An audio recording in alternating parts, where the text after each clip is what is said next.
Amém, irmãos. Louvado seja Deus. Hoje pela manhã nós vamos dar continuidade ao nosso tema desse mês de julho, em busca da paz. Esse tem sido o nosso tema e é sobre isso que nós vamos continuar falando hoje, nessa manhã. E eu quero, nessa manhã, falar com você sobre perdoar ou não perdoar. Esse será o nosso tema. Se você puder, abra sua Bíblia comigo, lá em Efésios 4, nós vamos ler apenas um trecho inicial para darmos início a essa reflexão. É uma mistura de palestra com mensagem, palestra com sermão. E quando eu misturo muito assim esses estilos, eu costumo chamar de palestração. Então nós vamos fazendo isso aí, tá bom? Juntos hoje. Enquanto você abre lá em Efésios 4, versículos 31 e 32, quero te lembrar que hoje à noite nós vamos ter um dia muito especial, uma noite muito especial, celebrando o aniversário da SEB. A SEB é esse braço de ação social, de amor ao próximo, de misericórdia da nossa igreja, é essa nossa ONG, e nós queremos celebrar a graça do Senhor de derramar bênçãos sobre nós nesse projeto que tem enchido o nosso coração de alegria. Nós vamos fazer isso hoje à noite. Então vai ser uma noite para a gente conhecer um pouco mais sobre o que Deus tem feito lá, um trabalho especialmente na casa de Samuel, de poder também ter aqui conosco algumas crianças participando do nosso culto, que vai ser uma grande alegria. Também de ouvir uma palavra encorajadora para nós. Hoje nós teremos a presença do pastor Rosifran aqui conosco, que tem já uma longa experiência de jornada envolvido com missões, com serviço ao reino do Senhor. Então quero encorajar você a não deixar de vir. Mas não apenas a não deixar de vir, mas também, quem sabe, separar uma oferta para que você possa contribuir. Hoje nós vamos ofertar também para a nossa SEB. Vamos nos lembrar sobre a importância de apadrinhar novas crianças, envolvermos nesse trabalho, e você pode fazer parte disso, orando, se envolvendo e contribuindo. Então, se você puder, venha hoje à noite. Se você tiver condições, separe também algo para você ofertar em amor por esse trabalho tão abençoado que Deus tem nos dado. Amém? Todos abriram? Efésios capítulo 4, versículos 31 e 32. Diz assim a palavra do nosso Deus, então. Longe de vós toda amargura e cólera e ira e gritaria e blasfêmias e bem assim toda malícia. Antes, sede uns para com os outros, benignos, compassivos, perdoando-vos uns aos outros, como também Deus em Cristo vos perdoou. Amém? Vamos fechar os olhos, vamos orar uma vez mais. Senhor, nos ensine, Pai, a sermos bondosos, compassivos e, sobretudo, a perdoarmos uns aos outros, porque o Senhor nos perdoou em Cristo Jesus. E essa realidade é soberana, essa realidade é extraordinária, é poderosa de sabermos que, mesmo sendo tão pecadores, o Senhor nos perdoou em Jesus. Isso é motivo de alegria para o nosso coração, mas também é um encorajamento para nós sermos perdoadores em todo o tempo. Esse é o nosso pedido, Deus, é a nossa oração nessa manhã, em nome de Jesus. Amém. Você acha que perdoar é uma coisa boa? Sim ou não? Pode falar bem alto aí para eu ouvir. Sim? Você acha mesmo sim, que perdoar é muito bom mesmo? Que bom que você acha isso, fundamental. Mas o C.S. Lewis, um grande teólogo, diz o seguinte: todo mundo diz que o perdão é um ideal belíssimo até ter algo a perdoar. Você concorda com Lewis? Ixi, eu concordo. É verdade, é extraordinária a ideia do perdão, não é? Maravilhosa. A gente sabe que perdoar é certo. É muito fácil dar conselho sobre perdão, não é? Quando alguém está precisando perdoar, a gente diz assim: você precisa perdoar. É importante você perdoar. Não, você foi ferido, mas olha, perdoa, Jesus perdoou você. Isso sai fácil. Mas é interessante porque o C.S. Lewis está nos lembrando aqui com essa frase, é só um trechinho, de que talvez a ideia do perdão, ela se torne um pouco mais difícil quando eu de fato tenho algo a perdoar. Aí quando a coisa é minha, quando ela bate na minha porta, quando ela chega ali no meu terreiro, aí eu digo: opa, agora é que a teoria precisa virar prática. Agora eu preciso de fato exercer o perdão.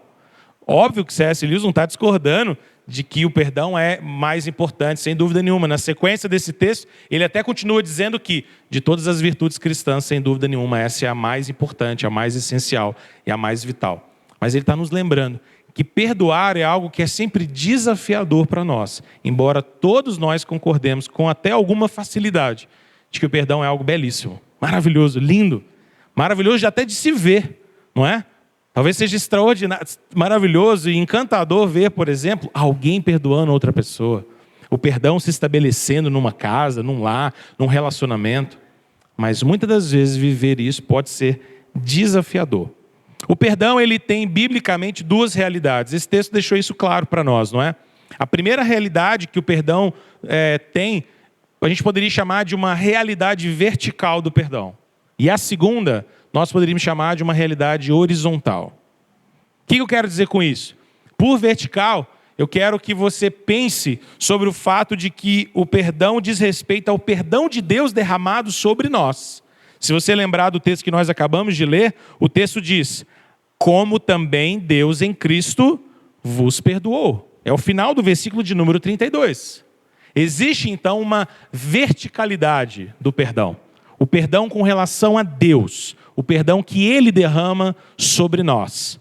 E esse perdão, talvez seja mais fácil falarmos sobre ele, porque nós sabemos que Deus não muda, que o perdão de Deus é maravilhoso, que o perdão de Deus é todo abrangente, envolve todos os nossos pecados, porque são perdoados em Cristo Jesus. O perdão de Deus é irrevogável, é inquestionável. Mas existe o aspecto horizontal da experiência do perdão. E se o vertical tem a ver com Deus, o horizontal tem a ver com perdoarmos uns aos outros. Também no versículo 32, olha na sua Bíblia: antes sejam uns para com os outros, benignos ou bondosos, compassivos, perdoando-vos uns aos outros. Existe um aspecto vertical, mas existe também um aspecto horizontal. E nesse aspecto horizontal, nós somos chamados, eu e você somos chamados a vivenciar o perdão nos nossos relacionamentos. Nos nossos relacionamentos mais íntimos, na nossa vida, o tempo inteiro. E nós precisamos então compreender esses dois aspectos e lidar com eles. Nessa aula de hoje, nessa mensagem de hoje, eu queria tentar aprofundar um pouco com você sobre o aspecto da verticalidade do perdão, mas também um pouco sobre esse aspecto horizontal do perdão. Eu quero então primeiro te fazer pensar um pouco a respeito do perdão no sentido vertical, ok? Pensar sobre o nosso perdão com relação a Deus. Olha só essa passagem que está lá no livro de Hebreus, capítulo de número 8, versículo de número 12. Se você quiser acompanhar na sua Bíblia ou mesmo aqui na tela. Só esse trecho que eu separei para nós. Diz assim a palavra: pois para com as suas iniquidades usarei de misericórdia, e dos seus pecados jamais me lembrarei. Eu gosto muito dessa passagem, porque ela nos lembra, e aqui é Deus que fala a nosso respeito, de que Deus vai lidar com as nossas iniquidades, com os meus pecados, com os seus pecados, com as minhas falhas, com as suas falhas, de uma maneira tão perdoadora, mas tão perdoadora, que é como se Deus estivesse deletando isso da memória. É como se Deus estivesse decididamente comprometido em não se lembrar das nossas iniquidades. Talvez alguém poderia ler esse texto e pensar: mas Deus não consegue se esquecer, porque Deus é onisciente, Deus não esquece nada. Bom, mas não é isso que Deus está dizendo aqui. É lógico que Ele está usando uma linguagem humana, simples, bem próxima de nós, para dizer: olha, eu não vou trazer o pecado de vocês à tona. Se o pecado de vocês foi pago em Jesus, se o pecado de vocês foi lidado na cruz, então acabou. Então ponto final. Talvez nós poderíamos pensar em alguns aspectos sobre esse perdão, e está aqui, eu quero que você acompanhe. Primeiro, porque o perdão de Deus é uma decisão que Deus toma a nosso respeito. Por que a palavra decisão aqui é importante? Porque nós temos uma tendência de pensar em perdão sempre como uma coisa emotiva, sentimental. Como se a gente precisasse sentir: será que eu estou pronto? Será que eu sinto que eu estou pronto para perdoar? Você já usou frases assim, ou já ouviu frases assim? Eu sinto que eu não estou pronto ainda para perdoar. Mas não é sobre sentir. O perdão de Deus por nós, em primeiro lugar, depois a gente vai falar do horizontal. O perdão de Deus por nós, essa relação vertical, é um perdão que tem a ver com a decisão de Deus. Com aquilo que Deus decidiu, por meio da sua vontade, que é santa, perfeita e agradável, a nosso respeito. Deus decidiu, por sua graça, por sua grande misericórdia, nos perdoar verdadeiramente em Cristo Jesus.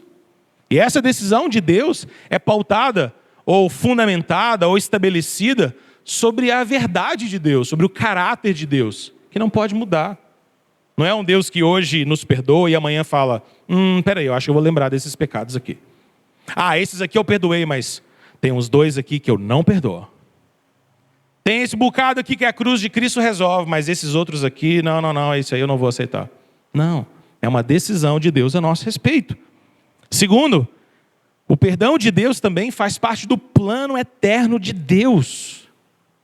Deus decidiu nos perdoar e isso faz parte do seu plano de salvação. Faz parte do seu plano de redenção. Não é maravilhoso quando nós olhamos para a Escritura e percebemos que desde o início, desde Gênesis 3, em especial o versículo 15, Deus já estava ali provendo para nós uma redenção.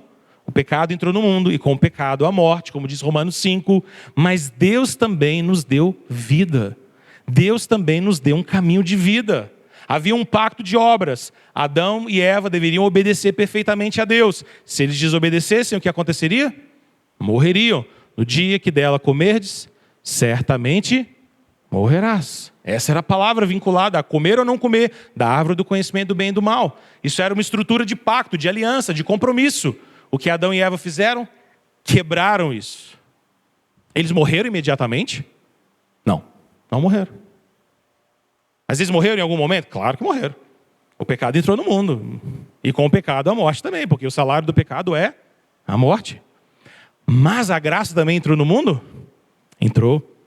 Porque em Gênesis 3,15 a palavra de Deus nos ensina que, de fato, agora Eva, no meio de muitas dores, teria um filho. E o filho de Eva, o descendente, pisaria o descendente da serpente. Deus tinha um plano de redenção para nós. Deus tinha um plano de graça. Faz parte do plano eterno de Deus perdoar pecadores em Cristo Jesus. O perdão de Deus, então, não é um perdão casual. Não é um perdão que Deus tem que decidir todo dia. Não é um perdão que todo dia Deus pensa, será que eu vou perdoar ou não? Não, faz parte do plano eterno de Deus. Em terceiro lugar, o perdão de Deus também é uma realidade que só é possível por causa de Jesus. Só é possível por causa de Jesus. Olha só, imagine que alguém faz um compromisso com você e essa pessoa estabelece alguns critérios bem sérios. E você se submete. Você cumpre exatamente todos os critérios que aquela pessoa te exigiu. Mas então, quando você vai pegar a sua premiação, ela diz assim, olha, aqueles critérios todos que eu passei, aquilo lá era só brincadeira. Era só para dar uma testada em vocês. Fique tranquilo. Quem cumpriu ou quem não cumpriu o critério, não tem problema. Está aqui o presente para vocês. O que você acharia disso? Talvez injusto? No mínimo estranho, não é? Fala assim, peraí, nós combinamos. Eu me sujeitei a tudo isso. E agora simplesmente você chegar aqui e dizer, não, tudo bem, tanto faz. Quando a gente pensa na justiça de Deus, e quando a gente pensa nos critérios de Deus, naquilo que Deus exige de nós precisamos nos lembrar que para que Deus possa ser justo, para que a justiça de Deus seja intocável, sem mácula, Deus precisa cumprir a sua justiça de maneira plena. Talvez alguém poderia se perguntar assim, por que os meus pecados tiveram que ser pagos em Jesus? Deus não poderia simplesmente deixar isso para lá? Bom, se Deus deixasse para lá, Deus não seria justo. É interessante porque quando a gente olha para a cruz de Cristo e para o perdão que há na cruz, você percebe que na cruz existe um dilema. Qual é o dilema da cruz? A relação entre o amor de Deus e a justiça de Deus. Como é que Deus pode manifestar e derramar o amor dele sobre pecadores, sobre mim e sobre você, sem deixar de ser justo? Deus encontrou apenas um modo e escolheu apenas um modo de lidar com isso. Ele realizou a sua justiça em Jesus para derramar sobre nós o seu amor. Os nossos pecados foram punidos e pagos em Jesus, e o amor de Deus se derramou por meio de Jesus sobre mim e sobre você. Esse terceiro ponto ele é muito importante, porque a gente precisa se lembrar, como o texto que nós lemos, versículo 32, de que o perdão de Deus está sobre nós por causa de Jesus. Deus não nos perdoou deixando para lá os nossos pecados. Deus não nos perdoou dizendo assim, olha, eu vou perdoar vocês porque, achei que isso não é de pecado. Não, deixa isso para lá. Bobagem. Vamos festejar. Não é assim que Deus faz. Deus traz a justiça sobre o nosso pecado em Jesus e traz sobre nós um amor cheio de graça. O perdão de Deus sobre mim e sobre você está fundamentado na graça de Deus. Robert Jones, o autor do livro que nós temos como base dessas palestras, chamado Em Busca da Paz, que eu recomendo muito para você, ele diz o seguinte: Deus não somente decide perdoar, Ele declara esse perdão a nosso respeito. Ele nos diz que nós estamos perdoados. Deus não nos deixa dúvidas, nem precisamos ficar imaginando como Ele olha para nós. Eu e você não precisamos disso. Interessante porque às vezes, no nível horizontal, mesmo quando alguém diz que perdoou a gente fica um pouco preocupado, não fica? E aí você resolveu alguma pendengazinha com alguém. Está resolvido. Perdoou, deu as pazes lá, beleza. Estamos quites. Estamos resolvidos. E aí você encontra com essa pessoa uma próxima vez. E aí por um acaso, sei lá, ela não te dá um abraço tão apertado. Você fica pensando, já não abraçou do mesmo jeito. Já achei diferente um abraço. Né? Antigamente era um abração, agora é um abracinho. Não sei se perdoei. Não é? A gente fica meio assim, não é? Ou quando alguém olha muito fixo para nós, fulano me olhou encarado, jeito estranho, nem piscou. A gente fica meio assim, não é? Mas no nível vertical não existe isso. Ou pelo menos não deveria existir. Porque o perdão de Deus por mim e por você, ele é tão certo, ele é tão verdadeiro, ele é tão inequívoco, ele é tão inquestionável, pelo simples fato de que Deus nos perdoou em Cristo Jesus, que nós não precisamos ficar pensando como é que Deus está nos olhando. A gente não precisa todo dia que a gente chega em oração e vai para o nosso quarto orar, ou vai para um cantinho da casa orar, a gente fica pensando assim: Deus, está tudo certo entre nós? Posso fazer um pedido aqui?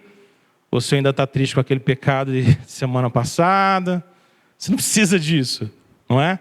Pelo contrário, a gente se aproxima de Deus confiadamente, sabendo que em Jesus todos os nossos pecados são perdoados. E aí você pode chegar diante de Deus e dizer: Senhor, o Senhor conhece o meu coração, conhece as minhas falhas, conhece os meus pecados, mas todos eles estão perdoados em Jesus, então eu estou aqui de novo, pedindo de novo, contando com a graça do Senhor de novo, e dependendo da sua misericórdia para poder estar aqui na tua presença, porque de outra maneira eu estaria perdido. Nós não precisamos ficar pensando o tempo inteiro sobre como Deus supostamente nos olharia, porque Ele nos olha com amor de graça por meio de Jesus. Eu gosto de pensar que todas as vezes que Deus olha para mim e para você, e pecadores que nós somos, existe de alguma maneira uma lente nesse olhar, e essa lente é Jesus. Deus nos vê por meio de seu Filho Jesus. E o sangue de Jesus, que nos purifica de todo o pecado, que nos lava de toda impureza, é esse sangue que nos cobre. E quando Deus nos olha, Deus vê o sangue precioso que foi derramado sobre nós. No dia da Páscoa, no Egito, o anjo da morte passou por cada uma das casas de todas as pessoas que moravam no Egito e região. Em algumas casas do povo de Deus, havia no umbral, no batente da porta, uma mancha de sangue de um cordeiro que havia sido imolado. E todas as vezes que aquele anjo da morte passava por aquele lugar, esse servo do Senhor, esse instrumento de Deus, do juízo dele, aquela casa era poupada e o seu primogênito não era tirado. Quando Deus olha para mim e para você, sempre, Ele vê o sangue do Cordeiro Jesus que nos livra de todo pecado. E por isso o perdão é tão nosso, é tão garantido, é tão precioso.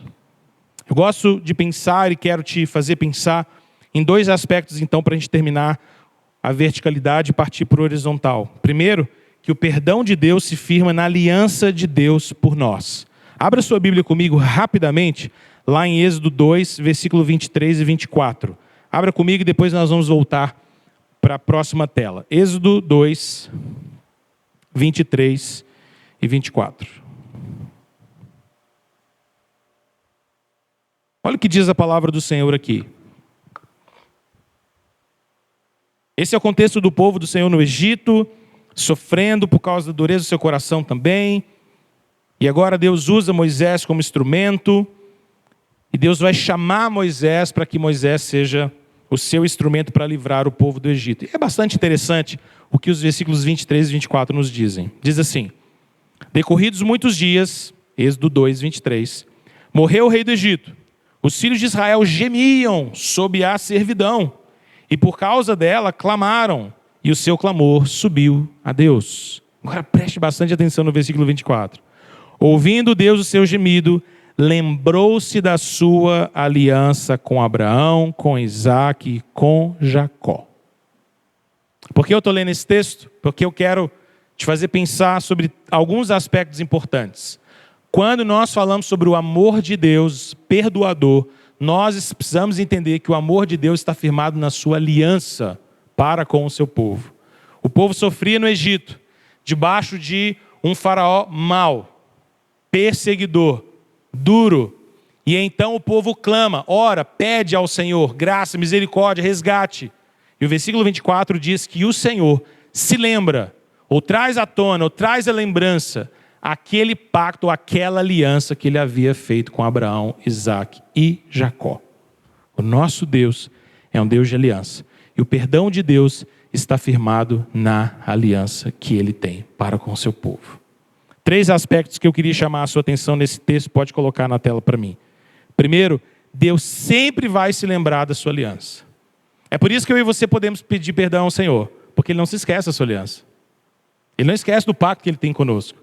Ele não se esquece do plano eterno que Ele tem em Cristo Jesus. Segundo, a aliança do Senhor não pode ser desfeita. Nós desfazemos a aliança, mas Deus não. Deus não é homem para que minta. Deus não é homem para ficar desfazendo alianças e compromissos. A aliança de Deus é irrevogável, ela não pode ser desfeita.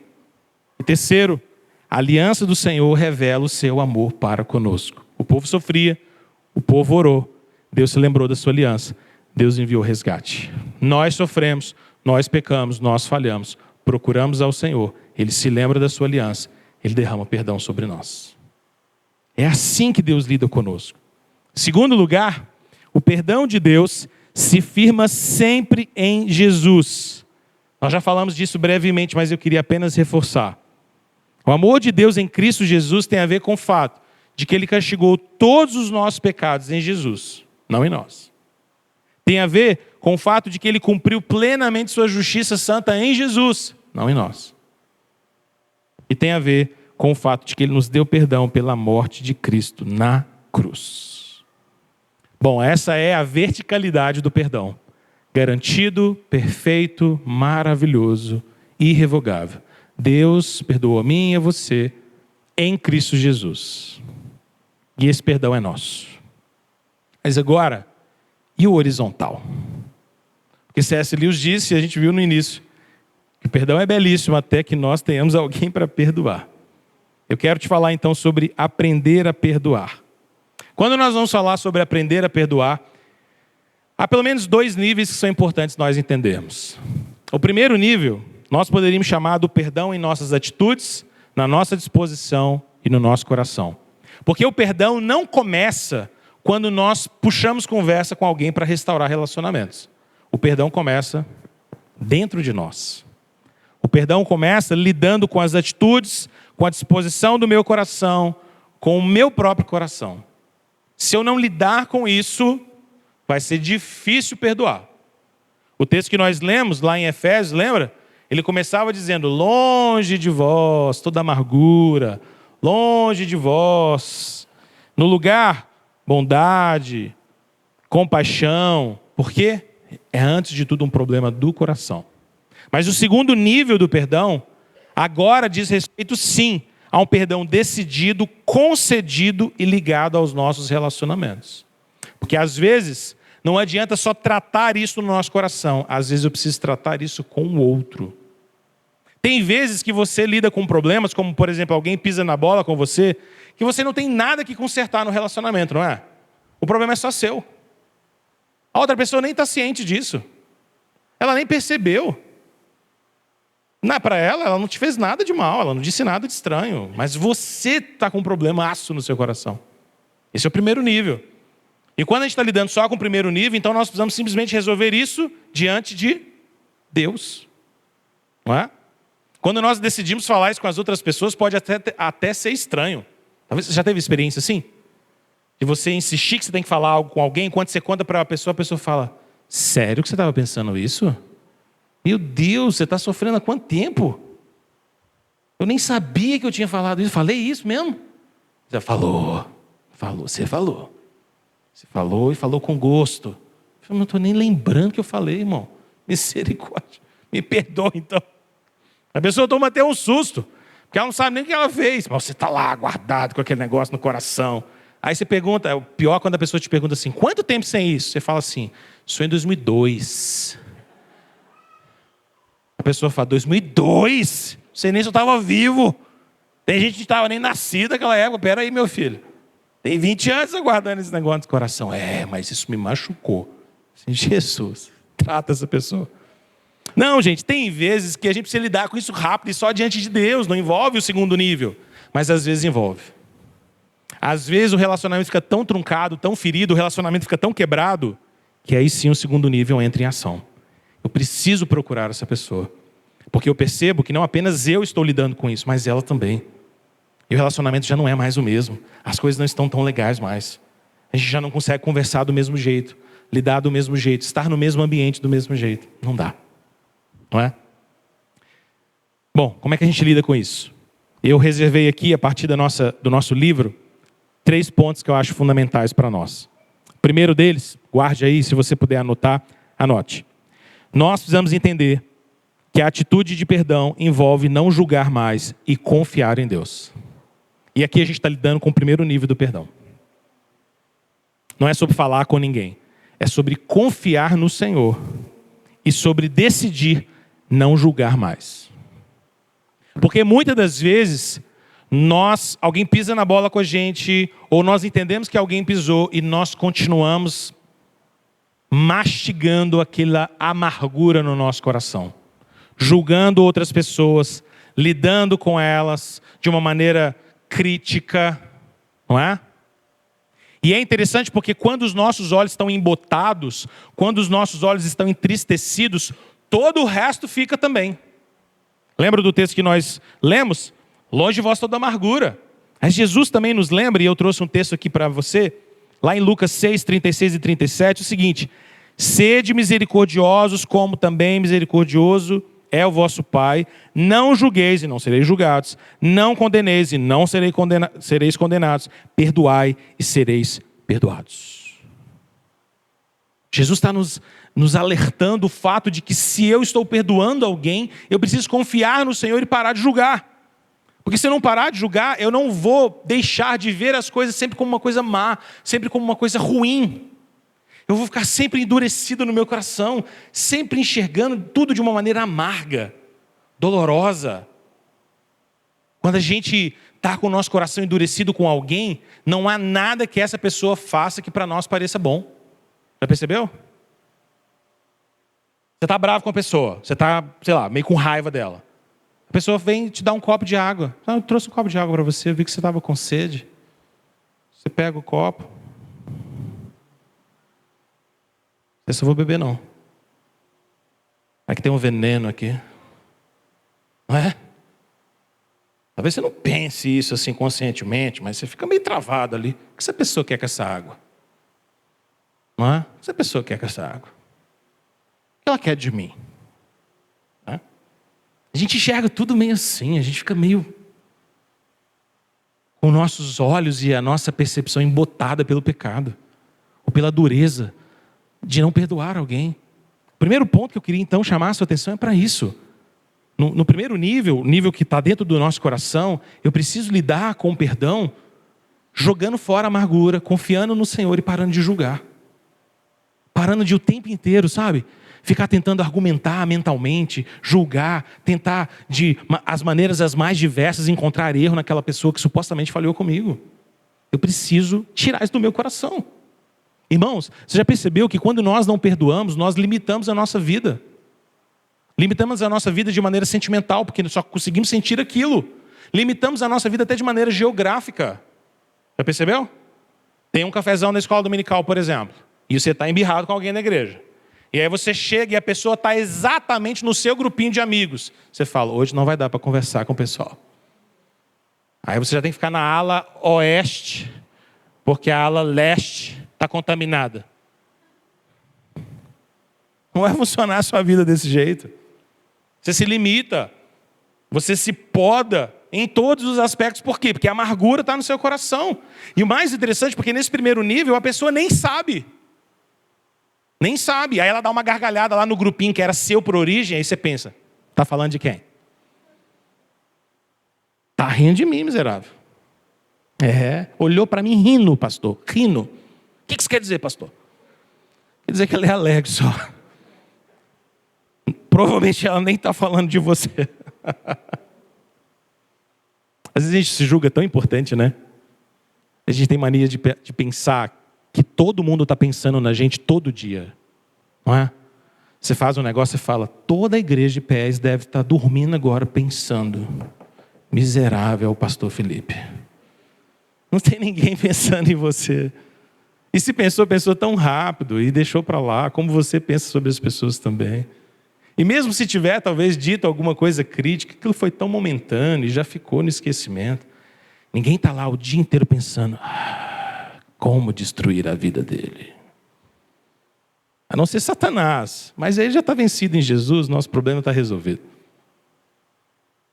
Irmãos, a gente precisa tratar isso no nosso coração. Segundo, a atitude de perdão envolve esvaziar o nosso coração de amargura. E tem muito a ver com esse primeiro ponto. E eles são muito parecidos e ainda tem a ver com o nível 1. Eu e você precisamos tratar essa amargura do nosso coração. Eu gosto muito de uma história e de uma personagem específica. Há um livro chamado A Viagem do Peregrino da Alvorada. A Viagem do Peregrino da Alvorada é uma das crônicas de Nárnia, escrito por C.S. Lewis, esse autor que eu citei no início. É uma história encantadora. O que C.S. Lewis faz é pegar vários elementos da mitologia e transformá-los numa história sobre Jesus, sobre um leão poderoso chamado Aslan, que é o Senhor Jesus, ou pelo menos representa o Senhor Jesus nessa história. E nesse livro, A Viagem do Peregrino da Alvorada, os irmãos Pevensey, ali, os irmãozinhos que fazem parte ali da história de Nárnia, eles acabam indo para Nárnia levando um primo deles, chamado Eustáquio. E o Eustáquio, ele é um menino que ele tem alguns problemas para lidar com o próprio coração dele. Ele não gosta de histórias fantásticas, ele não gosta de ler literatura fantástica, ele só gosta de livros bem técnicos e bem informativos. Só que isso fez com que o coração dele ficasse bem chato, bem amargo, bem duro. E é interessante porque mesmo chegando em Nárnia, naquele planeta maravilhoso, ele mesmo assim está amargurado, ele acha ruim de tudo. Ele vê um ratinho falando, o Hip Chip, e ele fica bravo porque o rato está falando, ele acha o rato ousado demais. Ele não gosta do navio, ele não gosta das pessoas, ele não gosta de ninguém, de nada. De nada, de nada, de nada. Então ele fica perdido numa ilha. E quando ele fica perdido numa ilha, ele encontra um tesouro e a ganância do coração dele toma ele. Só que esse tesouro pertencia a um dragão bem maldoso. E então, iludido por essa paixão por aquilo, ele encosta até tomar esse tesouro para ele e ele mesmo vira um dragão. Ele fica desesperado, porque agora ele não é mais um menino, mas ele é um dragão esquisito, cheio de escamas, que cospe fogo. E ele está completamente triste com aquilo lá. Ele tenta lidar com o problema e desfazer e deixar de ser dragão, mas ele não consegue, até que um dia ele tem um encontro com Aslan, o leão. E quando Aslan chega, Aslan diz para ele, olha, eu posso resolver seu problema. E ele está lá meio assim, sem saber se quer ou não quer. E então Aslan, para resolver o problema dele, começa a bater as suas garras nele. Bate as garras. E ele vai narrando que aquilo doía, mas doía, que parecia que estava arrancando tudo, batendo lá no coração dele. Mas só através dessas garras é que as escamas caem e ele volta a ser um menino. Quando ele encontra os seus amigos, ele diz assim, olha, no início, até esse leão eu não gostava dele. Mas na verdade, eu não gostava era de nada. Tudo para mim me parecia muito chato, sem vida, sem gosto, amargo demais. Por que eu estou te contando essa história? Porque muitas das vezes nós somos assim. O que C.S. Lewis queria nos ensinar com essa história fantástica sobre dragões que não existem, é nos lembrar que às vezes a gente também vai ganhando essa casca grossa de amargura, de pecado, como se fossem umas escamas bem fortes que vão nos endurecendo o coração. E Deus precisa tratar isso em nós. E como dizia o Eustáquio, vai doer. Mas é uma dor transformadora. E quando Deus, como esse leão, bate essas garras em nós e arranca essas escamas, Ele está nos limpando. A amargura, como no caso do Eustáquio, faz a gente olhar para tudo e ver em tudo chatice, ver em tudo falta de vida, falta de alegria. Quando nós nos tornamos pessoas amargas, o mundo se torna amargo para nós. O mundo se torna duro para nós. Não tem graça viver, não tem graça amar, não tem graça conquistar, não tem graça sonhar. A esperança vai pelo ralo e a amargura domina o nosso coração todo. É como se a gente colocasse uma casca bem forte, escamas bem fortes assim sobre nós, para a gente tentar de alguma maneira lidar com o mundo sempre de maneira dura. Sempre de maneira dura. A Bíblia nos ensina, e o texto que nós lemos nos fala sobre isso, Efésios 4. Longe de vós toda amargura. Pega a amargura, joga longe. Pega a ira, joga longe. Pega a cólera, joga longe. Pega a gritaria, a blasfêmia, joga longe. Pega a maldade, a malícia, joga isso para longe de você. Isso não é bom. Isso vai endurecer o seu coração de tal maneira que todos os seus relacionamentos serão afetados por isso. É tão difícil lidar com uma pessoa amarga, não é? É tão difícil lidar com alguém que não quer nem ouvir falar a palavra perdão. Mas às vezes esse alguém pode ser eu, ou pode até ser você. Se nós deixarmos essa casca grossa tomar a nossa vida. Ela é tão perigosa. E por fim, a terceira atitude agora nos leva para o segundo nível. O nível de comunicar com as pessoas. Porque se nós precisamos confiar tudo ao Senhor, se nós precisamos parar de julgar, se precisamos deixar de fora a amargura, nós precisamos também, em alguns casos, entender que a atitude do perdão envolve estar pronto ou pronta a restaurar relacionamentos. Porque às vezes não vai bastar lidar só com o seu coração. Às vezes você vai ter que conversar com alguém. Às vezes você vai ter que sentar para ter aquela conversa que você está adiando há tanto tempo. Ela vai precisar acontecer. Aquela conversa que você já sabe que vai demorar, vai dar trabalho, mas ela precisa acontecer. A minha experiência pastoreando casais e famílias é de que a cada 10 casais que têm problemas de relacionamento, eu chutaria que 8 ou 9 residem no fato de que casais não têm diálogos saudáveis. Vivem juntos, têm projetos juntos, têm filhos juntos, cuidam das finanças juntos, mas não cuidam um do outro. Não tem conversa, não tem diálogo, não tem bate-papo, não tem prestação de conta, não tem ajuste de expectativas, não tem uma tentativa deliberada, decidida de restaurar relacionamento. Irmão, guarde isso no seu coração. Relacionamentos não serão restaurados só com o tempo. Essa é uma das frases para mim mais erradas que a gente usa. Com o tempo isso melhora. Nem sempre. Tem coisas que com o tempo piora. E piora muito. Muito. O tempo pode ser um ótimo amigo, mas pode ser um grande inimigo também. Porque se eu não estiver investindo em consertar alguma coisa, daqui a 1, 2, 3, 10 anos, as coisas podem estar muito piores. Eu vou olhar para trás e vou chegar à seguinte conclusão. Por que eu não tratei isso antes? Pode ser um ótimo amigo, porque se eu estiver semeando coisas boas todos os dias, eu vou colher sempre mais, sempre mais, sempre mais. E o tempo vai nos ajudar demais. Tome muito cuidado. Tem muita gente contando só com o tempo. O tempo resolve, eu não preciso tratar. O tempo resolve. Eu não preciso conversar, o tempo vai resolver. Eu não preciso sentar com meu pai, que tem 10 anos que eu não converso com ele direito. Não tem problema não, Deus vai resolver isso. Com o tempo melhora. Não melhora. Melhora mesmo. Mateus 18, 15. Jesus nos dá aquela máxima sobre reconciliação. Se teu irmão pecar contra ti, vai arguí-lo entre ti e ele só. E se ele te ouvir, ganhaste teu irmão. O primeiro passo que Jesus nos dá aqui em Mateus 18 é tete a tete. Trata isso. Lide com isso.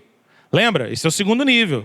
Talvez o seu problema esteja só no primeiro. É algo que eu preciso resolver no meu coração. Não tem nada a ver com outra pessoa. Ela está em paz. Aí sou eu.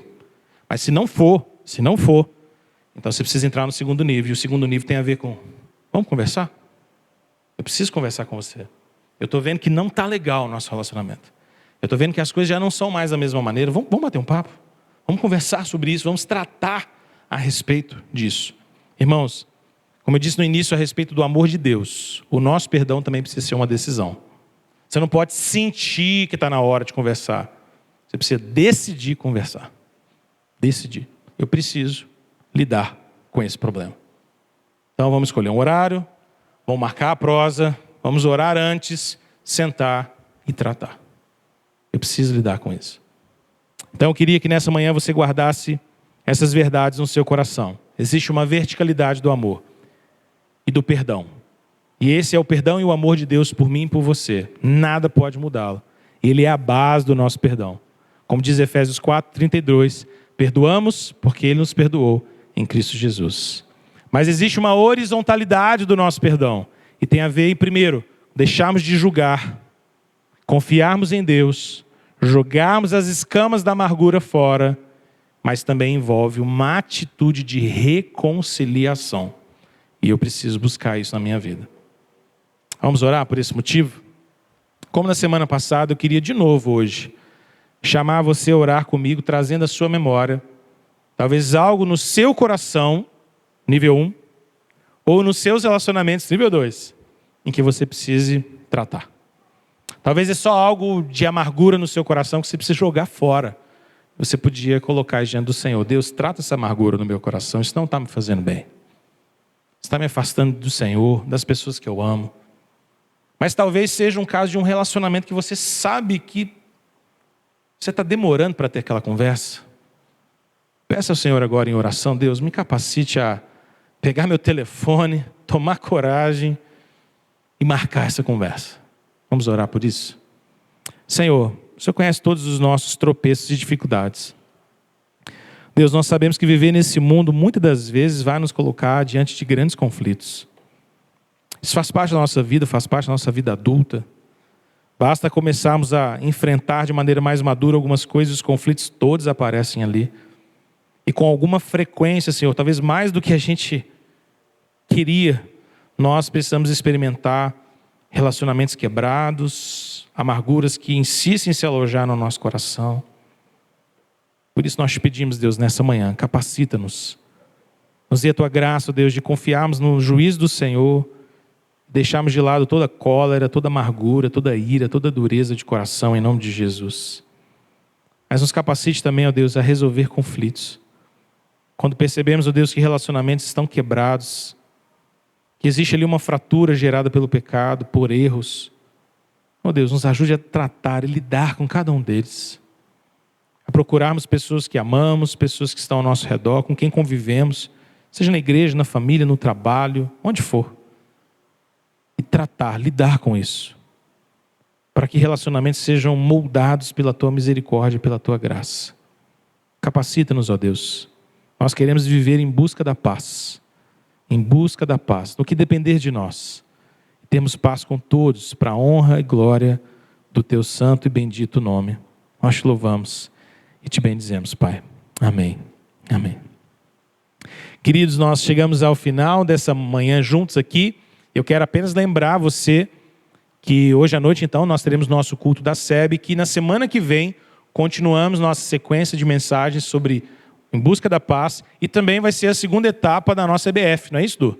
A segunda etapa da nossa EBF. Hoje já começou, a criançada toda está lá embaixo participando. Semana que vem tem mais. Então participe, traga a criança para participar conosco em nome de Jesus. Amém? Deus te abençoe, uma ótima tarde, um ótimo almoço, que a graça do Senhor esteja sobre você, em nome de Jesus.